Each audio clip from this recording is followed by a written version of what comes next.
Hola, ¿qué tal? Aquí estamos nuevamente para compartir la lección de esta semana, la lección número 4, el pecado en la iglesia. Y podemos preguntarnos, o quizás te has preguntado, ¿cómo es posible que pueda haber pecado en la iglesia? Mm, Aunque usted no lo crea, lo hay. Y muchas de las veces peores que afuera. Eso es lo que dice la lección. Y vamos a estudiar y aprender y a crecer, a buscar soluciones también. Cuando tú vas por la carretera, ah, el lugar donde tú estés, donde vivas, vas a encontrar que al ir avanzando vas a encontrar muchos anuncios. Y en esos anuncios, al verlos, puede ser que tú se te pueda antojar, por ejemplo, una comida, una bebida. Pero también esto es importante. Es importante porque un aspecto es bueno y otro es malo, ¿verdad? Malo porque el enemigo sabe cómo es que nosotros podemos caer fácilmente. Porque nuestro cerebro es como una esponja. Todo lo que llega a través de nuestro sentido permanece en él. Y entonces lo que miramos se nos antoja. Puede ser que hayas salido de casa y tú hayas comido, hayas bebido, pero a ir caminando ya se te antojó. Triste, ¿no? Pero también lo malo, que puedes encontrar, por ejemplo, productos que dicen, este producto contiene nicotina y es grave, es malo para la salud, produce cáncer. Puedes encontrar que esa bebida contiene alcohol y es malo para tu salud. Pero ¿sabes cuál es el problema? Que aún sabiendo, sí, sí, aún sabiendo que es malo, se consume. Eso es lo más grave de todo, que aún sabiendo que es malo, se consume. Vamos ahora. Señor, le damos las gracias porque usted es bueno y su misericordia es grande para con nosotros. Que a pesar de que nosotros no somos buenos, no hay nada bueno en nosotros, usted aún así nos perdona, nos ama y nos da una nueva oportunidad. Queremos aprovecharla, Señor. Perdónenos porque hemos fallado, hemos pecado. Perdónenos porque no somos buenos. Y gracias, Señor, por su misericordia, por su perdón, por su amor. Gracias por esa nueva oportunidad.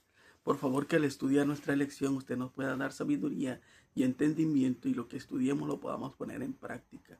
Por favor, le invitamos que se quede con nosotros en el nombre de Jesús. Amén. Nuestro versículo para memorizar se encuentra en 1 Corintios capítulo 6, versículos 19 y 20.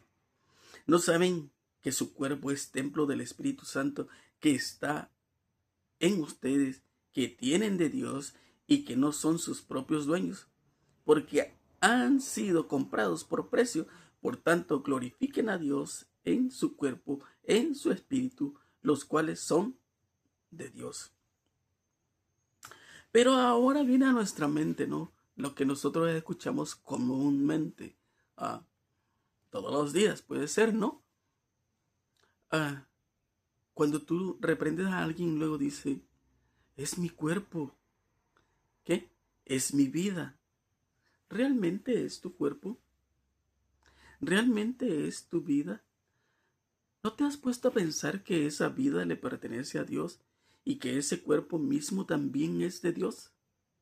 Mm, Probablemente que no, porque nosotros creemos que todo lo que tenemos es nuestro y nosotros somos dueños absolutos de eso. Pero podemos darnos cuenta que estamos muy equivocados.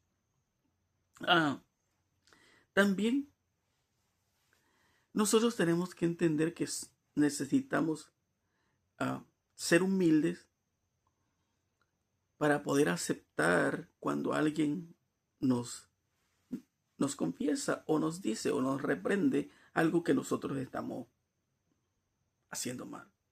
Cuando Dios creó al hombre, lo creó perfecto. Sí, perfecto. Y creó un mundo perfecto para que él pudiera habitar en él. sin problemas, sin necesidad de nada. Desafortunadamente, nosotros podemos mirar en el capítulo 2 de Génesis, y podríamos hablar tanto de Génesis 2 que como Dios les dice esto, mira, esta es la única regla. Algunos le llaman la ley de Dios, otros la ley del amor. Pero desafortunadamente, cuando Dios les dice, sabe que esto es bueno y esto es malo, por favor hagan lo bueno. ¿Y sabes qué hizo Adán y Eva? Lo malo. Ahora, parece ser que si nosotros tocamos con referencia al pecado de Adán, podríamos pensar que ese pecado podría perdonarse, ¿no? Es tan pequeñito. ¿No crees? Probablemente hemos llegado a pensar, o hay personas que han llegado a pensar, o lo siguen pensando de esa manera, que Dios es malo porque podría haber perdonado eso. Mas, sin embargo, Dios no es malo. Porque cuando tú transgredes la ley del amor, o la ley de Dios, como tú lo conozcas, necesitas desafortunadamente salir de ahí. Sí, porque eso está diciendo, sí, eso confirma que tú no necesitas de Dios, que tú no estás dispuesto a seguir a Dios. Y es por eso que Dios causó una división, ¿verdad? El pecado, más. Dios dijo, yo estoy aquí, tú estás aquí. Hay un camino para que tú puedas volver, si así lo quieres. Entonces, afortunadamente, Adán y Eva decidieron regresar al camino. Ya no entraron al Edén, porque eso, si Dios permitía eso, ellos podían seguir comiendo del fruto del bien, del árbol de la vida. Y eso significaba que ellos no iban a morir. Pero la paga del pecado es muerte. Y ellos tuvieron que entender, y ellos vieron la muerte. Entonces nosotros nos damos cuenta que hay que hacer reprensión, pero también hay que tener conocimiento, sabiduría, pedirle a Dios para poder hacer las cosas de la mejor manera. Y cuando nosotros hablamos de la disonancia entre la fe y la práctica, nosotros podemos pensar, o la gente puede pensar también, que ya porque tú vas a la iglesia, tú eres perfecto, ¿no? Y en cierta forma tendrían razón. Porque cuando tú vas a la iglesia hay un cambio en tu vida. Sí, parece que fuese el automático, ¿no? Tu vida necesita ser diferente, pensar diferente, actuar diferente, vivir diferente. Entonces la disonancia es que hay algo que no concuerda. Hay algo que como que tú dices, las cuentas no salen. Yo trabajé 6 días, 5 días, 3 días y me han pagado menos. Las cuentas no salen. Entonces, la disonancia es que tú puedes decir que eres cristiano, pero lo que vives es diferente. Lo que piensas es diferente. Lo que demuestras es diferente. Entonces, eso no concuerda. Y entonces miramos que a lo largo de la historia cristiana, los teólogos, pastores, laicos han estudiado el Nuevo Testamento para determinar cómo debería ser la iglesia. Y nosotros nos damos cuenta que cuando llegamos al libro de Hechos, ahí está la iglesia, que parece perfecta. Sí, perfecta. Ellos han recibido el Espíritu Santo. Pero también se nos olvida que en esa iglesia había problemas. Sí, había problemas. Porque algunos querían hacer las cosas a su manera y otros a su manera y otros a otra manera. Y entonces eso es lo que causa división, separación. En Primera de Corintios podemos mirar que Pablo está preocupado. De cierto se oye que hay entre vosotros fornicación, y tal fornicación cual ni aún se nombra entre los gentiles, tanto que alguno tiene la mujer de su padre. Esto es grave, ¿no? Grave. En el libro de Levítico dice que esta persona debería de morir, las dos personas. ¿Cómo es posible que el muchacho se va a meter con la madrastra o con la esposa de su padre? Eso es pecado, es muerte. Eso pareciera ser que no es tanto el problema, ¿no? Pareciese ser. Aunque es grave el problema, parece que no es grave. Para la iglesia de Corinto. No para Pablo o para nosotros o para Dios. No. Para la iglesia de Corinto esto parece como que algo normal. Y entonces Pablo dice, hay que hacer algo. Porque nosotros damos testimonio. ¿Y cómo es posible que nosotros estemos haciendo algo más grave que lo que hace el mundo? ¿Cómo es posible que nosotros hagamos cosas que no tienen que ir con Dios? Entonces Pablo empieza, si seguimos leyendo, que no podemos leerlo todo porque nos lleva tiempo, pero tú puedes leerlo en casa. Pablo entonces los exhorta a que hay una reunión. Vamos a reunirnos. Haz de cuenta que yo estoy ahí. Yo voy a dar mi punto de vista. Así como en la iglesia, el pastor da su punto de vista, pero él no toma la decisión, la toma la junta directiva. ¿Va? Los miembros que sean nombrados para que ellos sean los que dirijan la iglesia, ellos se reúnen y ahí toman decisión, junto con la del pastor, ¿verdad? Y ahí tendrían que decidir qué hacer. ¿Por qué? Porque también tenemos que tener cuidado cuando algo se toma esa decisión. Podemos mirar que Jesús nos dio su ejemplo. Cuando hay problemas, hay que solucionarlos. Hay que dar disciplina. Pero la disciplina tiene que venir con amor. Y nosotros podemos tomarlo quizás mal, pero no debería. Podemos leer el versículo 1 y 2 también. Otra vez el 1 y el 2. De cierto se oye que hay entre vosotros fornicación y de tal fornicación, cual ni aún se nombra entre los gentiles, tanto que algunos tienen la mujer de su padre. Y vosotros estáis envanecidos. ¿No deberías más bien haberos lamentado para que fuese quitado de en medio de vosotros el que cometió la acción? Probablemente que, bueno, no estamos seguros porque no nos da más información, pero vamos a tratar de sacar pequeñas conclusiones. ¿Quién podría ser ese joven, ese muchacho, ese hombre, esa persona? ¿Qué podría ser? Probablemente que era una persona de dinero, ¿no? Y esta persona hacía buenas obras en la iglesia. Entonces, ¿cómo yo lo voy a disciplinar? Porque si yo lo disciplino, él se va a sentir mal y va a dejar de contribuir. Puede ser que esta persona era un líder.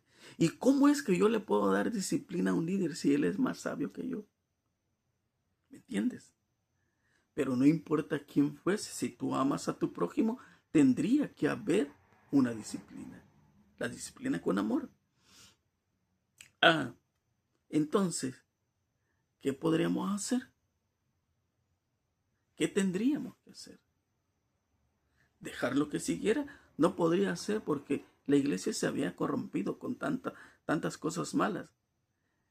Y sabes que muchas de las veces queremos hacer las cosas en la iglesia como en el mundo, o peor que el mundo. Y ese es un problema. Traemos cosas a la iglesia, más cosas, y se corrompen.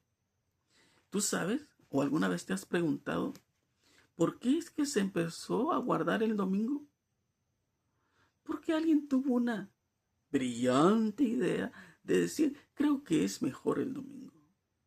Pienso, lo hagamos el domingo. Y todos dijeron, está bien. Pero bíblicamente no lo vas a encontrar. Aunque tú puedas tener 1000, 2000, 100,000 argumentos, no lo vas a encontrar. No hay ni tantita evidencia de que el domingo es el día de reposo. No lo hay. Vino del mundo. Un hombre con ideas, queriendo hacer o pensando hacer bien, no sabe todo el daño que causó y ha causado. Y es por eso que nosotros también tenemos que entender que cuando Dios nos llama es para algo mejor. En 2 Timoteo 4:2 que prediques la palabra, que instes a tiempo y fuera de tiempo, redarguye, reprende, exhorta con toda paciencia y doctrina, ¿no? Entonces nosotros podemos mirar que hay que reprender. A veces hay cosas que están en nuestra cabeza, como por ejemplo, cuando tú lees el libro de Josué, capítulo 6, versículo 18, Dios había dicho, no toquen el anatema, esto es maldición. Pero Acán dijo, ¿por qué tendría yo que obedecer a Dios? ¿Por qué tendría que ser yo igual a los demás? Yo tengo que ser diferente, tengo que pensar en mí. Y tomó oro, tomó algunas ropas que eran de alto valor, lo llevó a su casa, lo podemos decir ahora que era su tienda, dice ahí el capítulo 7. Y su esposa lo sabía, sus hijos lo sabían. Y cuando le preguntan a él, ¿tienes algo que confesar, algo que decir? No, todo está bien. Pero se le había olvidado algo, mirar hacia arriba. Dios es el que escudriña el corazón, la mente, todo. Él lo sabe todo. Él pensó que podía ocultarlo, mas sin embargo no podía ante los ojos de Dios. Y podemos mirar que cayó la maldición. Dios no desea eso. Dios quiere lo mejor. ¿Cuándo se dio cuenta él que se había equivocado? Cuando ya era demasiado tarde. Es por eso que tenemos que darnos cuenta ahora cómo es que nosotros podemos hacer las cosas mejores. Cuando nosotros leemos 1 Corintios 5 del 1 al 13 nos damos cuenta que Pablo está molesto. Dice, ustedes no coman con ellos, no se junten con ellos, no convivan con ellos. Porque esto puede también traer consecuencias. Si tú estás en la iglesia y tú andas con alguien que comete crímenes, comete asaltos, ¿qué va a pensar la gente? Que tú también lo haces. Pero cuando venga la autoridad y capturen a él, tú también irías con él. Además, tu testimonio. Y Pablo dice, yo no estoy diciendo de que tú no lo ames. Sí, tienes que amarlo. Pero el problema es de que si él... voy a mostrarte un ejemplo. Por ejemplo, Caín. Caín, Dios le habla y le dice, tú estás de acuerdo, tú estás consciente de lo que hiciste. ¿Le quitaste la vida a tu hermano? Y él dice, sí. Pero ¿sabes cuál fue el problema de Caín? A pesar que él reconoció que había cometido un delito, un asesinato, no se arrepintió. Sí, pero yo lo hice porque él hacía cosas malas, porque él era mi enemigo. No había una razón. Entonces, Dios le llama para que él pudiera arrepentirse, convertirse. Mas, sin embargo, él dice, no. Yo te pregunto ahora, ¿hay personas así? Yo nací así, mi padre nació así, mi abuelo nació así, crecimos así, vivimos así y así vamos a morir. ¿Has escuchado eso? Claro que sí, porque habemos muchas personas que pensamos así. A pesar de que Dios nos llama, nosotros decimos, yo me muero en mi pensamiento. Si yo me pierdo y tú te pierdes, nos vamos a perder porque nosotros no queremos aceptar nuestro error, nuestra condición. No queremos aceptar el llamado de Dios. Esa es la razón. Ahora, puede ser que este hombre no quiera nada con Dios. Al no querer nada con Dios, cuando él dice, abandónenlo a Satanás. Tú sabes que solamente hay dos caminos, Dios y el enemigo.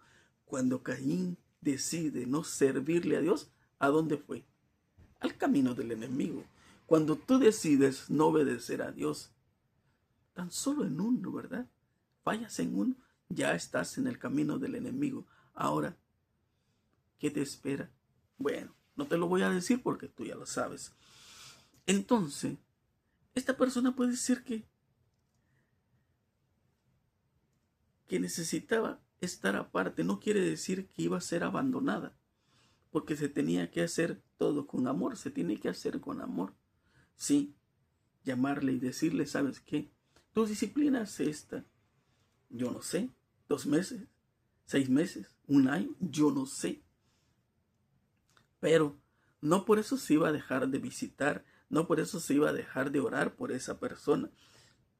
Y probablemente que Pablo, cuando él dice más adelante ahí en 2 de Corintios,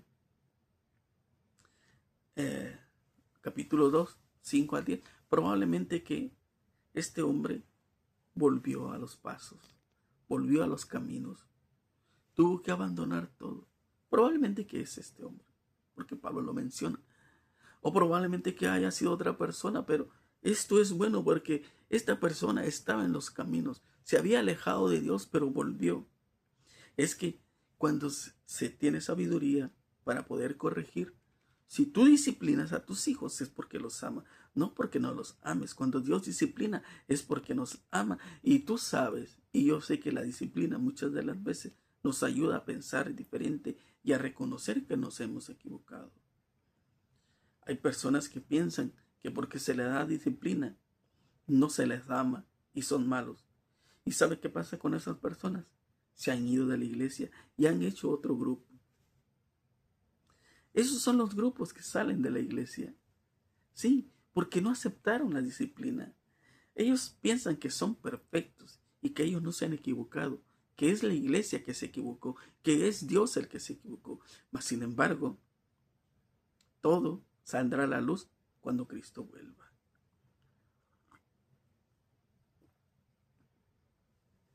También sabemos que Dios nos invita. Cuando Él te dice, vengan a mí o venid a mí, Él nos llama. ¿Por qué nos llama?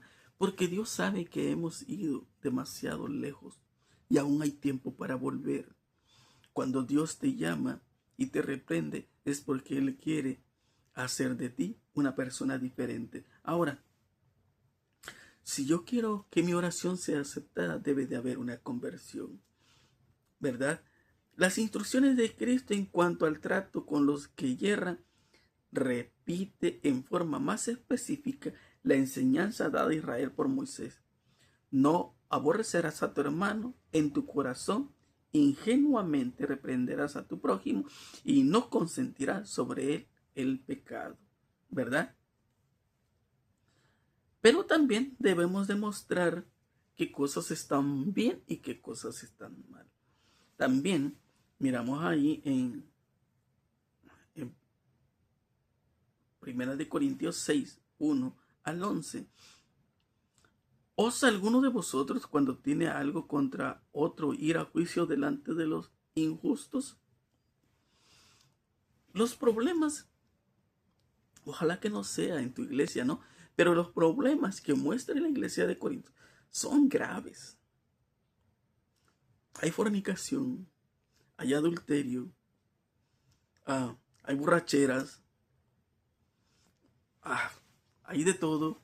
Y esto también es peligroso porque dice, si hay juicio entre ustedes, ¿qué dijo Jesús? Si hay un problema, si tú tienes un problema con un hermano, ¿qué tienes que hacer? Ir tú solo, hablar con él. Y dice, si no te escucha, ve, llama a un anciano, llama a otro amigo, a otro hermano, y vayan otros dos. Si no te escucha, pues vuelve otra vez con 3 o 4. Tú ya hiciste tu parte. ¿Me entiendes? Pero ¿por qué ir a alguien que no puede ejercer su juicio contra los hijos de Dios? Tú no sabes que los hijos de Dios van a ejercer juicios aún ante los ángeles, aún ante el mundo. El pueblo de Israel no le daba el poder a Roma para que ellos hicieran juicio. Pero miramos que cuando eso se hace, ya hay corrupción. En la iglesia de igual manera se tiene que solucionar los problemas, no ir a juicio con los del mundo, porque el mundo no es de Dios. Y es cierto que vivimos en este mundo, pero no somos del mundo. Los hijos de Dios no son del mundo, aunque vivan en el mundo, ¿verdad? También eso tenemos que tener claro. También la palabra griega, pragma, traducida como algo en 1 Corintios 6:1, es un término genérico que aquí se refiere a un asunto legal. ¿Cuál era el problema? Puede ser que robo, puede ser que... Bueno, tú sabes lo que cuando alguien va a la corte es porque hay problemas, ¿no? Sea cual fuera el pragma, en última instancia Pablo no está feliz de ver a los miembros de la iglesia llevar el tema ante el tribunal civil. ¿No podían ellos como hermanos cristianos haberlo resuelto en lugar de llevar el asunto ante los injustos? 1 Corintios 6:1. También es posible, como algunos suponen, que los litigantes de 1 Corintios 6:1 fueran el padre y el hijo de 1 Corintios 5:6. Puede ser que el padre demandó al hijo porque le quitó la mujer, o por la propiedad, por la casa, pero eso se tendría que haber solucionado. Y eso es grave, ¿no? Como dice 1 Corintios 6:6, los cristianos no deberían sacar los trapitos al sol, ¿no? Ni recurrir a medios seculares para juzgar asuntos internos. Y esto podemos mirar lo que estaba causando mucho problema, mucha división. Se debe honrar a Dios en todos sentidos, siendo partícipes de su naturaleza divina para tener la nuestra. También Cristo declara que si comemos su carne y bebemos su sangre, tendríamos vida eterna. Cuando tú meditas en lo poco que nosotros apreciamos, lo que Dios hace, qué difícil, ¿no?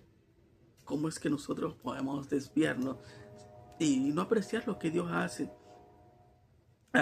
Y entonces, si no existe una armonía correcta con lo que Dios quiere, entonces estamos en problemas. Sí. San Juan 17, 21 al 23, para que todos sean uno como tú, oh Padre, en mí y yo en ti, también ellos sean uno en nosotros, para que el mundo crea que tú me enviaste. La gloria que me diste yo la he dado para que sean uno, así como nosotros somos uno. Dios quiere, y el deseo de Dios es también la unidad, que estemos en armonía, que nuestro sentir y nuestro pensar sea el mismo, nuestra meta. Tú quieres que Dios te transforme, también yo. Yo quiero tener una vida, yo sé que tú también quieres tener una vida. Tú quieres ser feliz, yo quiero ser feliz. Ese es el propósito. Y en la iglesia, cuando el propósito es el mismo, el camino es el mismo, la dirección es la misma, no habrá problema. El problema vendrá cuando mi pensamiento, mi dirección se desvíe o la tuya. Y entonces ya no estamos en armonía con Dios. En Efesios 5, versículo 1 y versículo 2, sed pues imitadores de Dios, como hijos amados, y andad en amor, como también Cristo nos amó y se entregó a sí mismo por nosotros, ofrenda y sacrificio a Dios en olor fragante. También esto es maravilloso, ¿no? ¿Cómo es que nosotros podríamos solucionar todos los problemas que hay en la iglesia? El antídoto contra la inmoralidad. ¿Cómo? ¿Cómo podríamos? Aunque Pablo se dirige a otra persona, en los textos anteriores el principio puede aplicarse de manera general a todos los cristianos. Dice, bueno, hagamos una pregunta. ¿Cuánto tiempo oramos? Ese es uno de los requisitos muy importantes. ¿Cuánto tiempo pasamos en oración, en comunión con Dios? ¿Cuánto tiempo estudiamos nuestra Biblia? ¿Cuánto tiempo compartimos también lo que estudiamos? Si yo quiero tener una buena comunión con Dios, debo hacer lo que Dios dice, ¿verdad? Pero, ah, pero algunas personas piensan que, yo no sé si tú lo has escuchado o quizás tú lo has pensado, que como tú ya te bautizaste, como tú ya eres miembro de la iglesia, tú puedes vivir como quieras. Tú dices salvo para siempre salvo. ¿Has escuchado eso? ¿O lo has dicho tú también? Yo no lo sé. Muchas de las veces nosotros pensamos que como yo ya soy miembro de la iglesia, no importa nada. Yo puedo vivir. Yo puedo hacer lo que se me dé la gana. Pero no es así. No es así. ¿Por qué? Te digo, hoy tomaste el desayuno, pero el desayuno no te alcanzó para, para la comida o el almuerzo o la cena. No te alcanzó. Necesitaste tomar otra vez el alimento. Lo que estudiaste hoy en la mañana no te alcanza para mañana, ni aún para la tarde. Entonces, eso es gracia. ¿Cómo es que a veces nosotros nos confundimos, ¿no? ¿Qué es gracia? Es un regalo que yo no necesito, pero ¿cómo obtengo la gracia? Y yendo a Cristo en cada momento. Si voy en la mañana, pues también tendría que ir a mediodía porque necesito de Él. Pero también necesitaría ir en la tarde porque necesito de Él. Pero también debería ir al otro día. No porque yo voy a la iglesia el sábado, ya me voy a salvar. No. Hay muchas cosas que aún tengo que hacer.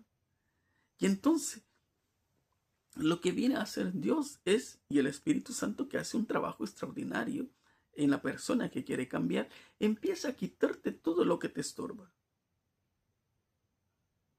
Sí, todo lo que te hace daño te lo quita, te lo va quitando. Probablemente que en este momento has mirado que hay personas que ya no van a la iglesia y tú te preguntas ¿por qué? ¿Por qué se fueron? Hay amigos que se fueron y tú dices ¿por qué se fueron? Oh, no quiere decir que nosotros no oramos por esa persona, oramos por los que se fueron, oramos por los que se alejaron y un día aún tenemos esperanza que vuelvan. Pero si ese amigo se fue porque es que realmente no era tu amigo, ¿entiendes? Cuando Dios empieza a hacer un cambio en tu vida, hay cosas que tienes que ir dejando, las cosas que te están haciendo daño. Pero si tú quieres, ¿verdad? Si tú no quieres, pues entonces Él no puede hacer algo que tú no deseas que Él haga. Y Apocalipsis 2:7 dice, y el que tiene oído, oiga lo que el Espíritu dice a la iglesia, al que venciere, le daré a comer del árbol de la vida, el cual está en medio del paraíso. Y qué difícil se hace vencer. Yo sé que estás luchando con tu carácter. Nosotros nos enojamos tan fácilmente, porque yo no lo sé. Pero sí necesitamos que Dios cambie nuestro carácter. Y Él dice, el que venciere, el que venciere. Y en Apocalipsis 21:5 dice, y el que estaba sentado en el trono dijo, he aquí yo hago nueva todas las cosas. Y me dijo, escribe, porque estas palabras son fieles y verdaderas. ¿Sabes qué maravilloso es cuando Dios crea una nueva persona en ti? Al estudiar la Biblia puedes darte cuenta quién era Juan, quién era Santiago, quién era Pedro. Y cómo cuando llegan a Hechos 2, miras que ellos hablan con denuedo, dice, ¿no? ¿Dónde obtuvieron esa sabiduría? Cuando tú llegas al libro de Hechos, dicen que ellos a Juan pueden aventarlo a una olla hirviendo de aceite y no le pasa nada. Lo destierran y él no está diciendo, ¿por qué estoy aquí? Pedro está siendo crucificado, Esteban apedreado, Santiago le han cortado la cabeza y él no tiene miedo, no tuvo miedo, porque ellos han sido transformados. Eso es lo que hace Dios. Y es por eso que Él hace una nueva persona, Él hace una nueva criatura. Entonces, yo sé que tú sabes cuáles son tus debilidades. también el enemigo lo sabe y ahí es donde te ataca. Pero yo necesito trabajar en mis debilidades, tú en tus debilidades. ¿Para qué? Para poder vencer.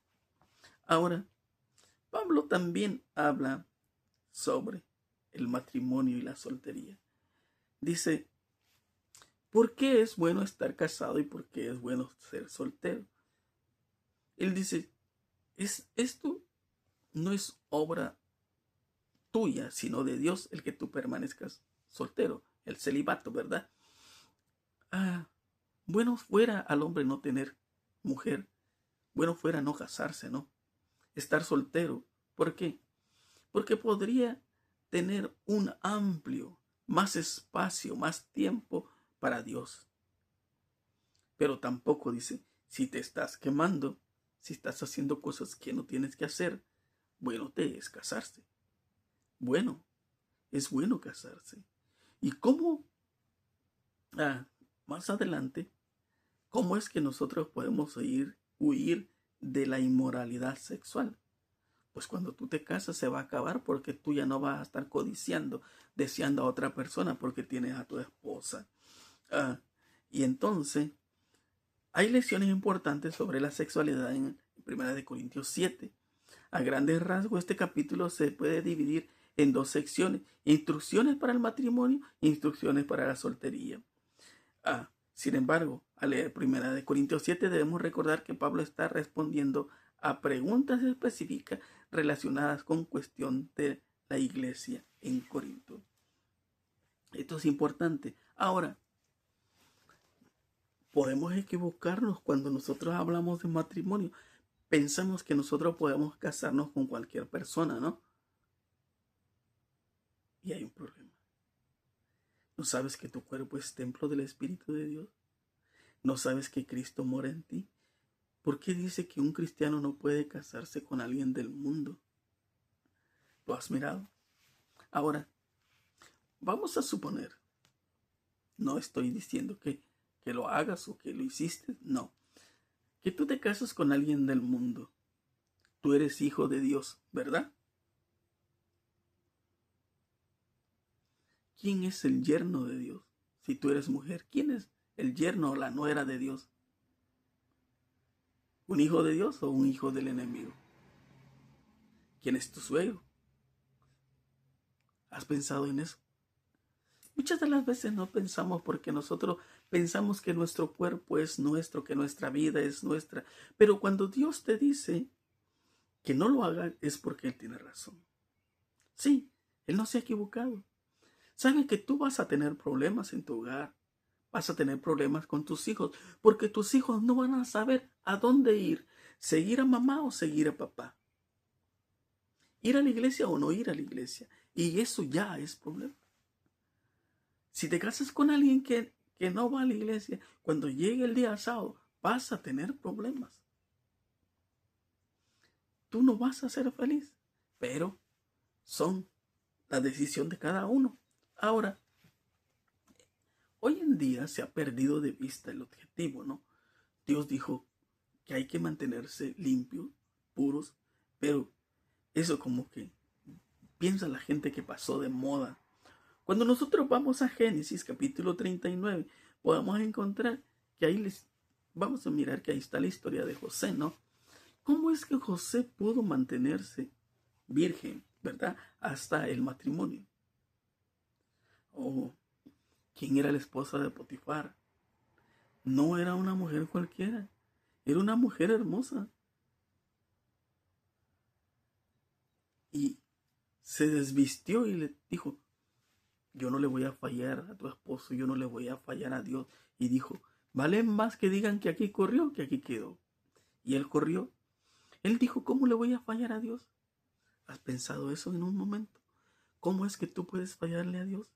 Muchas de las veces nuestras decisiones hacen sentir a Dios triste. Y ahora entiendes tú por qué llora, por qué lloró. Salmo 11:35.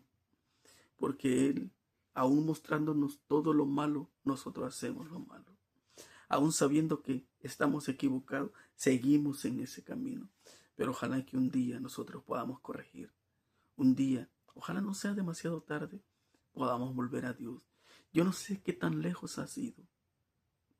Una cosa sí te digo, es hora de volver. Yo no sé qué tan bajo has caído. Yo te digo que Dios perdona. Sí.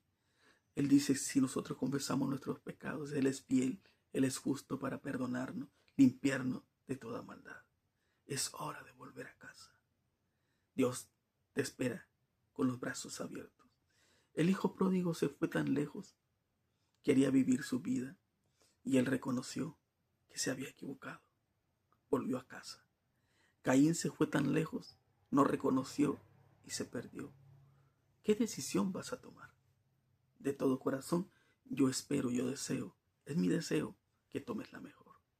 Que Dios te bendiga. Oramos. Señor, le damos las gracias porque nos ha cuidado y bendecido. Gracias por esta lección.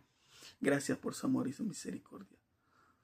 Le pedimos por todas las familias que están en problemas, Señor, por hoy en día, por migración, por todos los matrimonios, por los jóvenes, por los niños, por los enfermos, que usted sea con ellos. Todo está en sus manos, Señor. Confiamos en su promesa. En el nombre de Jesús. Amén. Mi hermano, mi amigo, que tengas un excelente día y que Dios te bendiga. Nos vemos la próxima semana, si así Dios nos lo permite. Bendiciones.